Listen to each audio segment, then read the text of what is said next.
Photoshop Beta has introduced a new feature, parametric filters. Now, parametric filters slightly different from your average filters. So if you go to Filter, you can see here parametric filters. It's not in the window menu. So if you look in there, it's not there. You get two panels. So parametric filters, and you get the properties for the parametric filters. Slightly odd the way it's done it. But let's go right at the beginning. I've got an Adobe stock image here, and I'm just going to apply the filter. So to apply it, go to parametric filters and just go down here.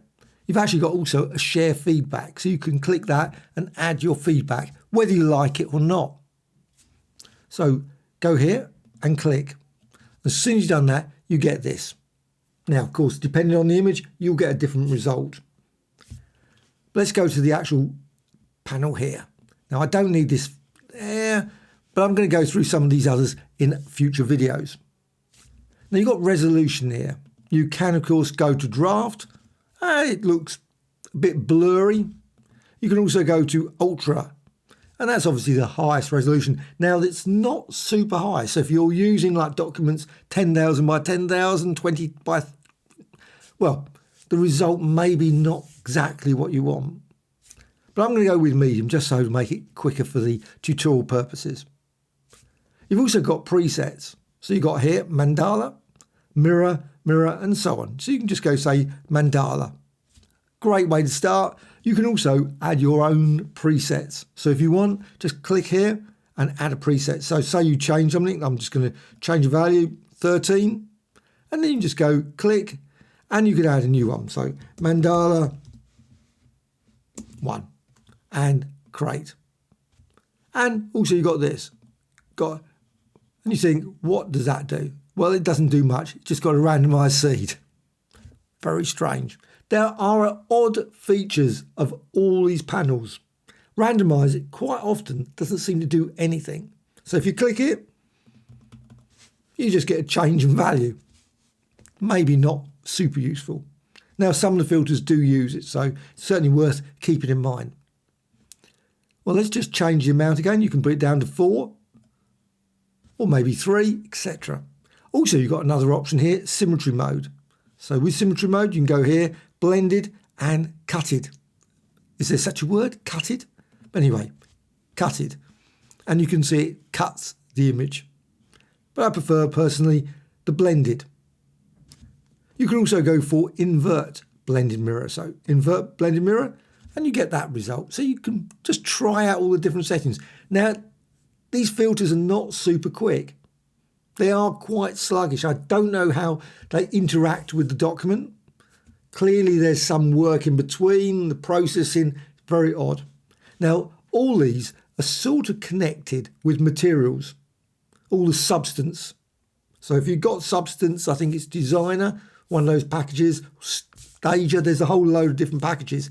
You can create your own parametric filters. So it's really quite odd. You've got here, if you go up to the top, your filters. So you're thinking, well, how can I add them? Well, you need the substance, all those substance things. Now, unfortunately, that's additional subscription. So I haven't got that. So I probably never add to it. But hopefully people will bring out additional filters. Well, let's just go down here again. You've got some other options. You've got quite a lot of options here. You've also got symmetry angle. Now, some of them are not particularly obvious. In fact, they're not obvious. I've tried them a few times and I'm still not exactly certain. Sometimes they're a bit, well, random, along with the random feature up here. But you can change it and just try out the various settings and you can see the result. Sometimes pretty unusual. And this is the great thing about this new parametric property and filters, and especially the symmetry one. There's also a couple other ones that are really good, like the pattern. Some of the others, colour, perhaps not so much. So now, you go down here, you've also got horizontal shift. Now, sometimes that's actually quite dramatic. Sometimes you find that the image just flies off with subtle changes. So you have to be very careful. Like, you think, oh, 0.21 really is quite radical. And also the slide, it's sometimes can be quite a change. And you think, only 0.01? Likewise, vertical shift as well. So it's not particularly most obvious. So it's just, you can undo. Now, the thing about this is quite weird. If you go to edit, you'll notice up here in the edit, you've got the undo. You can undo it, but it stores every change you make, which can be quite useful because you can flatten it. You can just flatten it at any point, so you've got that stored away, or you can also use the history panel.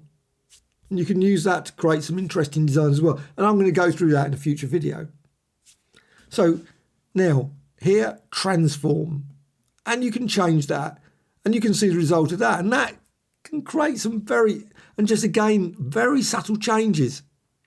You'd think it wouldn't make any difference. 0.86, if you put it down to -1.83, you get that result. So, but it's worth trying out all these different settings. 0.21, you can create a very, very small hexagonal design like that. Also, you've got this, which is really useful, offset. So again, you can just put an offset, so you just shift slightly, obviously X and Y.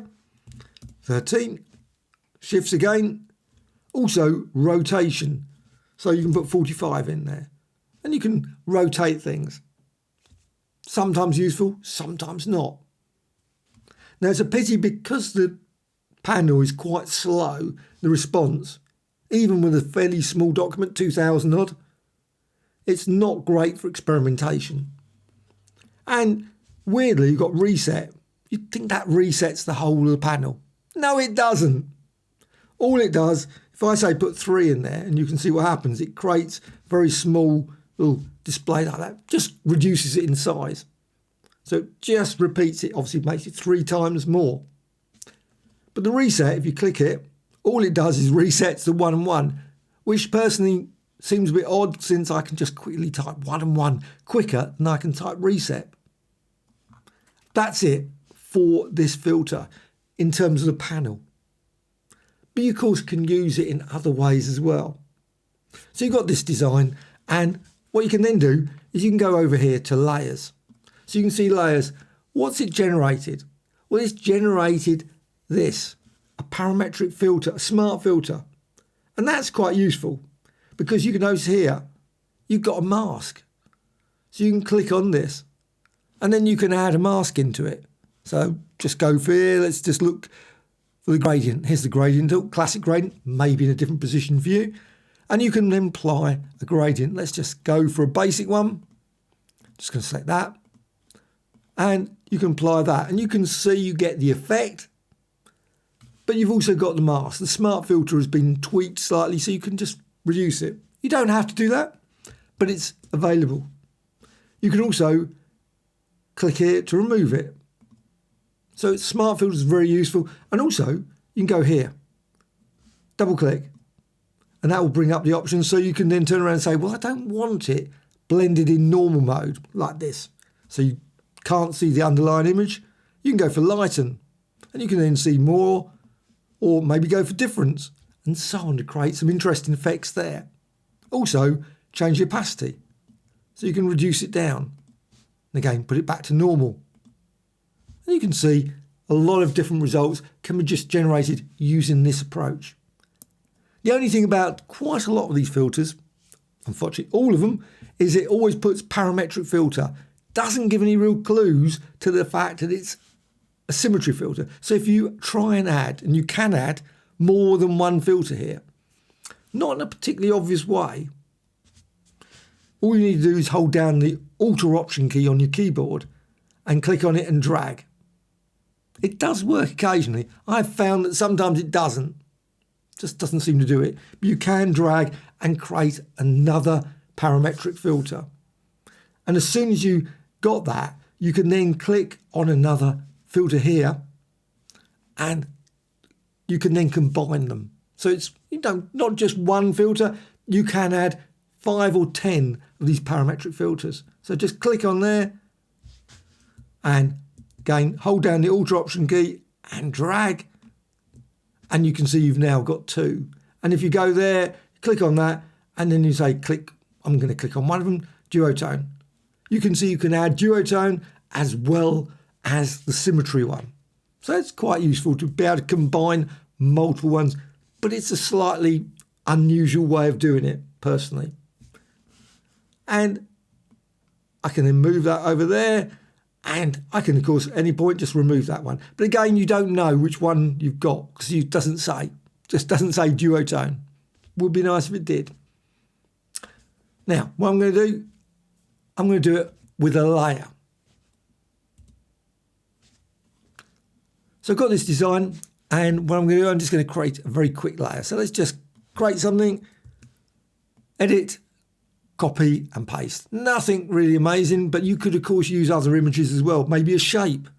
Don't have to use obviously this design, but you can then move that, you can reposition it and you can resize it.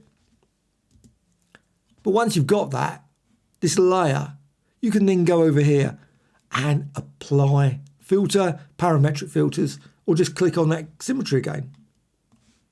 So just go down here and symmetry. You'd think sometimes it doesn't seem to work. Weirdly, it creates another layer, creates a copy. Sometimes I've found it creates a layer where it doesn't have anything in it. So there's some quirks in it. I found the best thing to do is to turn layer 1, this layer you just created, the very small one, into a smart object first, and then apply the parametric filter. Then hopefully it will work in a way that you think it should. But like I say, it just generates another copy, which is fine because you can always just remove that one there. And again, you've got this, and then you can move this around. It's just a layer, so go there, reposition it. And of course, you can always hold down the Alt Option key and you can duplicate that. So you can create some very interesting, weird and wonderful symmetrical background designs very quickly using this approach.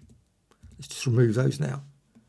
Now, what you can also do is you can go to the parametric filter and you've got the properties. So here's the properties again, exactly the same as before, and you can change them. Now, I found with layers is that a subtle change will result in a very unusual result sometimes. I mean, that's fine, but if you change something like the inverted, sort of creates that, but horizontal shift, suddenly you might find it might just fly off and you can't see anything. You've got these slices, but sometimes you might actually not see anything in the document at all. So there's a lot of unusual features with this. And again, you've got exactly the same. So you've got here repeat, so 3 and 3. Of course, you could do 5 and 10. And you can see you've got this. Well, what you can also do, because it's just a layer, let's just go to the layers panel, and here's the layers. With that selected, you can go to effects. So click there and maybe go for bevel emboss, but you can go for drop shadow. And you can then quickly add a drop shadow to that. And again, it's just a layer. So again, you can hold down the Alt Option key and duplicate that design and create multiple different copies of that.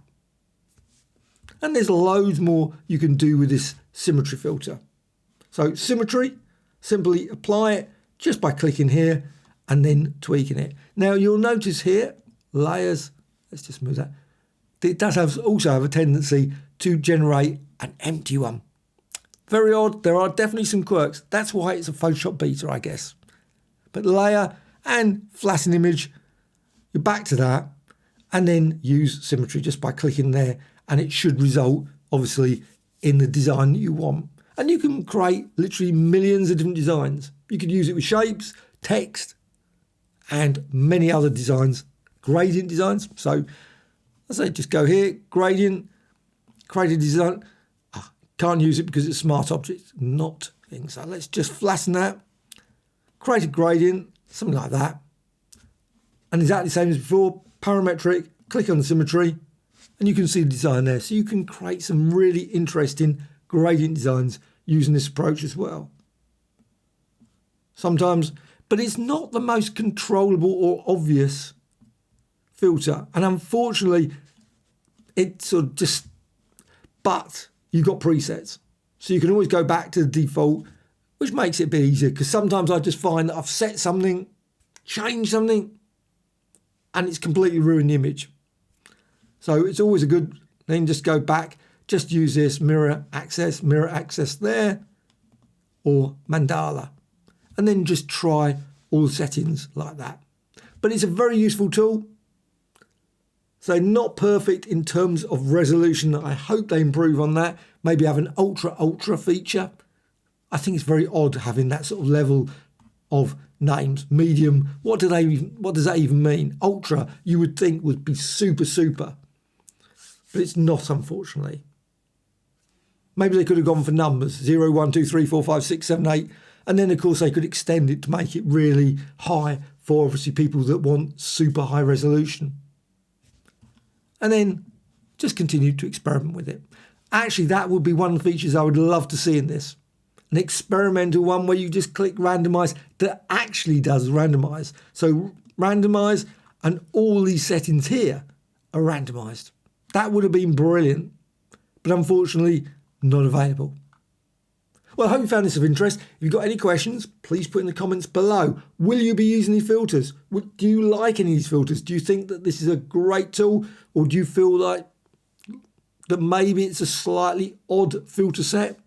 But it's great to see a filter in Photoshop, a new feature, just slightly odd set of tools, but they are very useful, really worth checking out, especially if you want to create some abstract designs. You can combine them in literally millions of ways. I don't think they should be totally ignored. Perhaps not so super useful for people who are really into high quality photography, but certainly for abstract designs and other designs, I think that these are potentially very useful. Anyway, bye.